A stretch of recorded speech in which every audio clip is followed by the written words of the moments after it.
Hi guys, it's Stephanie Grams. How are you doing today? Today is October 25th, 2021, and I thought that I would give you a sewing pattern tip. So, usually with my memory bear orders, my customers order like between three, usually it's like five, a group of five, and the largest group I received order was 13. So obviously, if you buy one pattern, right, there's not going to be that many copies. And um, since you're using it, you're not selling the pattern pieces, but you're just using it for your own personal use. What you can do is you can take the pattern pieces and let's just say you've got this one, right? So the original pattern piece is usually very thin paper that you can see through. And if you sew, you know exactly what I'm talking about. What I recommend is that you take out your pattern, your big pieces, and let's see what I have around here. What I do with them. Give me just a second, and I will show you what I'm talking about.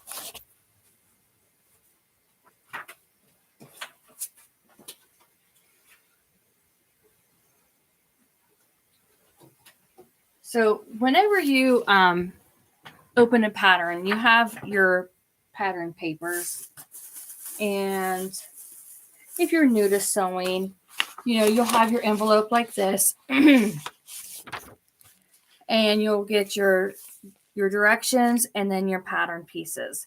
Now, depending on what you're sewing, some of those pieces they're just really, really big, right? But what you can do, and this is just one of the many ways that you can do this, is when you take out your pattern and you look at these pieces here, see the different sizes, because this particular pattern I talked about in yesterday's video, how I only paid 69 cents for this. And it was regular $19.95. But anyways, in yesterday's video, I told you how I bought it for 69 cents. But this has two size memory bears or teddy bears in it. And if you're going to offer both sizes, then you're going to need both pattern pieces. And you see how they have it two sizes in one piece. Well, I don't know about you, but I'm not going to be cutting this thin little line out and then have the small bear and then a larger bear. Like that will ruin my pattern. So what I do is I take computer paper. It's either computer paper or, sorry, I have one fly down here. I don't know how it even got in. And I trace it. I put a bright light on overhead and I trace these pattern pieces out, and I use my computer paper. I tape all my pieces of paper together if I need to. So if this pattern piece is really, really big, this is a typical size of paper here. Oh, and this binder is what we will be going over. This is a sewing journal planner that I have for sale for $1.99 in my Etsy shop.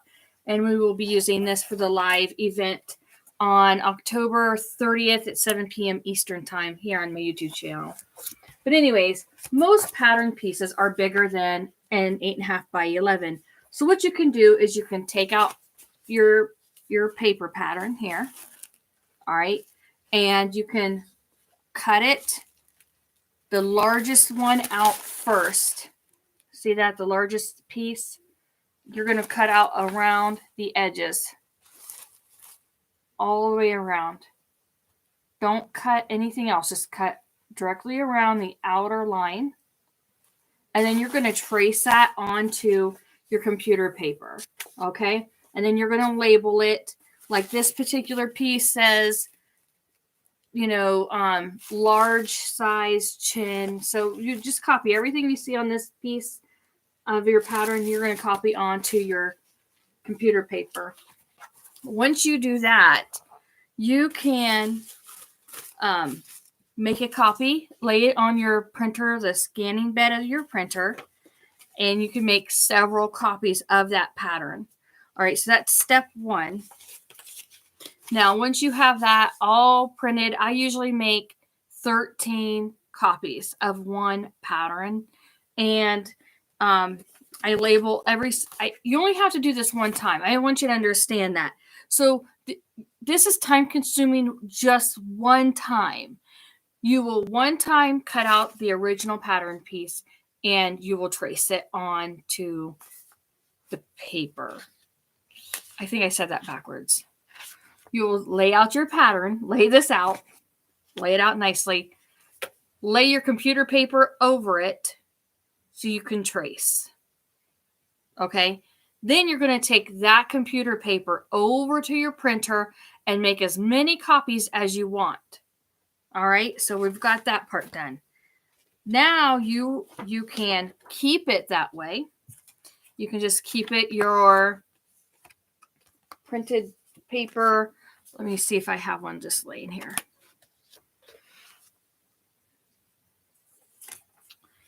Sorry. So anyways, so hopefully you're following me so far. You're going to have that laying out and you can keep it that way. I did that for years and years and years.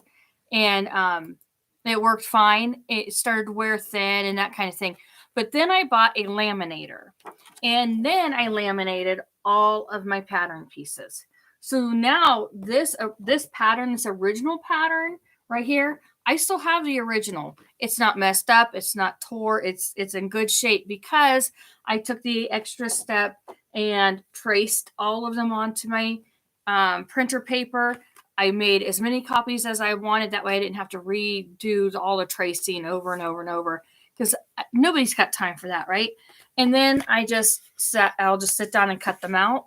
And you can see these are nice. They're thick. All of my straight pins go through these pattern pieces because they're not too thick. If you don't have a laminator, you can do what I did before. I used cardstock because I used to do a lot of scrapbooking. So I had scads, my mom's word, of cardstock. And so you can do that too, whatever works. But as you can see, I've been busy over the weekend just trying to preserve all of my pattern pieces. And I only had to draw these one time and label them one time. And because once I laid it down on the printer and just scanned them, the work was done. Like I said, I only had to do it one time. And so, if you have questions about this, you can definitely ask me. And sorry, I have to make sure that this website does not time out on me. I had to pick up a day job to help supplement the income right now, which is fine. It's a remote job and it won't interfere with my online teaching classes that I teach for sewing and memory bears. But anyways, I hope that this pattern preserving technique works for you. I remember growing up. So if you don't know my story, I was 7 years old when I was taught to sew, and the very short part of this long story is I would climb under the dining room table, and my grandma and my mom were always making clothes back then, and we're talking like the early 80s. I was 7 in the early 80s, so you can do the math. But anyways, they did not have undergarments for top heavy women. I want to use good language here. And so my grandma had to make all of her undergarments, the top half of her undergarments for the most part. But my grandma made her own blouses because, back then, if you were bigger on top, they tried to make you bigger on the bottom. And she wasn't all that big on the bottom. She was just top big. Okay. And so they used to make clothes all the time. My grandma and my mom are beautiful. Well, my grandma's been passed away. She's in heaven now, but beautiful seamstresses. Right. And I always remember the humming of the old singer she had. And it was just interesting for me. And I got in trouble a lot doing things I shouldn't have done, like carving into bars of soap and yeah, making things art that shouldn't have been art. We know now that, it's art, but back then we didn't. And so my mom and grandma were like, we need to do something with this girl. And so 7 years old, they gave me some scraps of their fabric, needle, and thread, and I think I had like child safety scissors or something like that. And they taught me how to hand sew, and my first project was hand sewing a yo-yo. But all that just to say that they used brown paper grocery bags as ways of preserving their pattern pieces. Now, a lot of times my mom and grandma drafted their own patterns, and to this day, I do draft my own patterns. And I used to sell them when I owned a primitive craft business. Up here behind me, right there, can you see that these two dolls? I'll show them to you.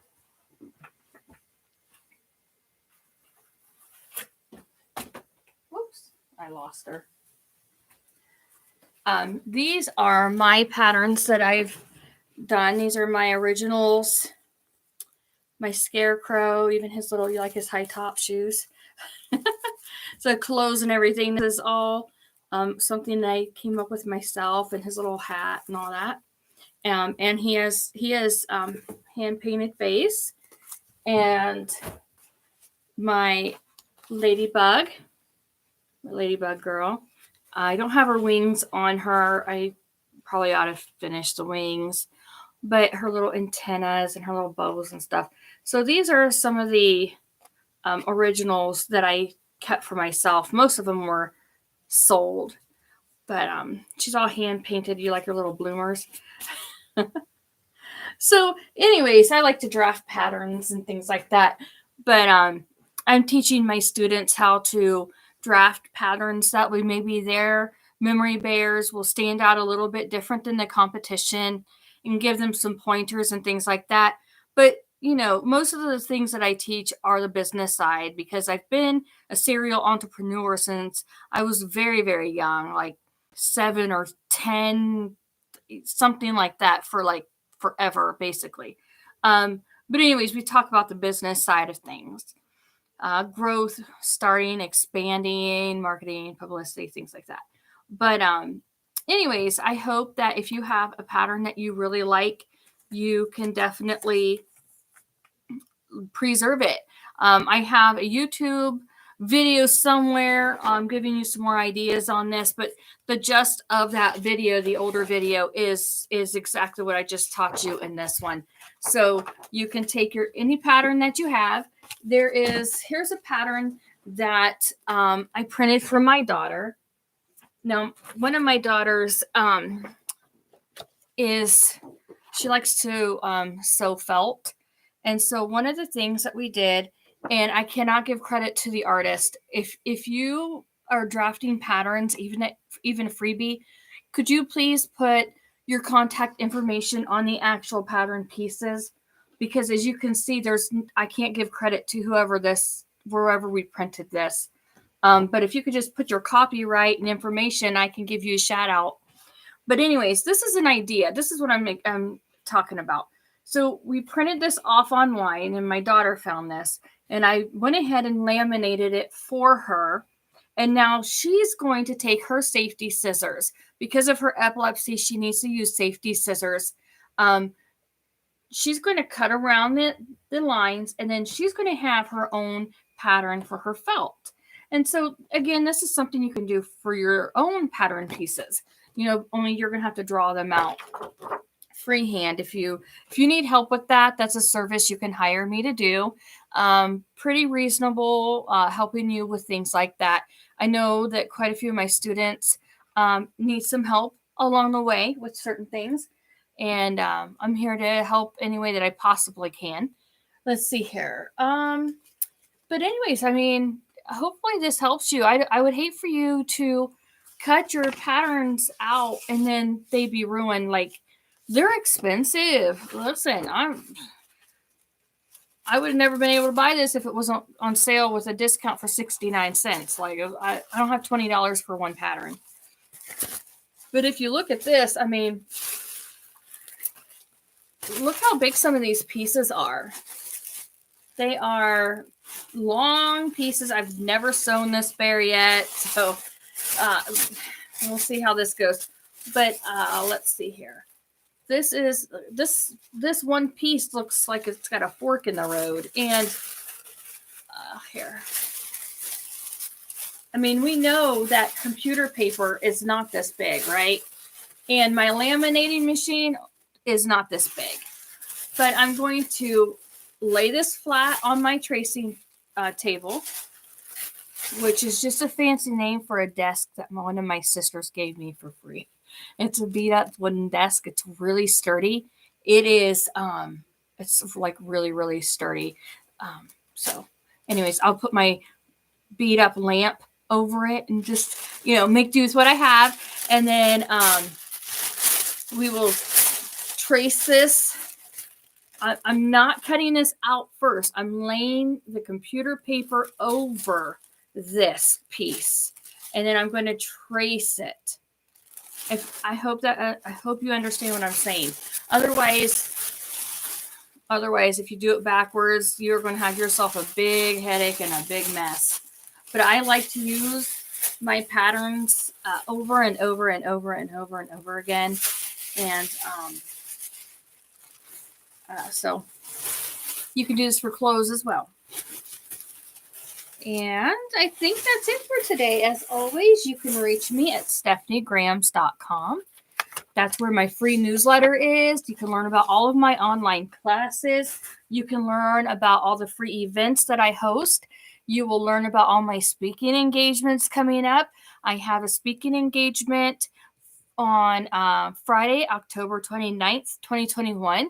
And then I'm going to do my free event on October 30th, 2021, right here at my YouTube channel. And my YouTube channel is sewpreneur.com. It's SEWPRENEUR. If you're on the newsletter, then you'll have all the links. You won't have to memorize anything. And November 1st is our kickoff. The 12 weeks of planning to either start your business or expand your business or get focused in your sewing business, all the fun things. If you're a hobbyist, and I have several people that are hobbyists, then you know what? This will be really good for you as well. You don't just have to be in business, right? To be organized and have all your projects, because I have personal projects I want to work on too. So anyways, I hope you have a great day. Bye, guys.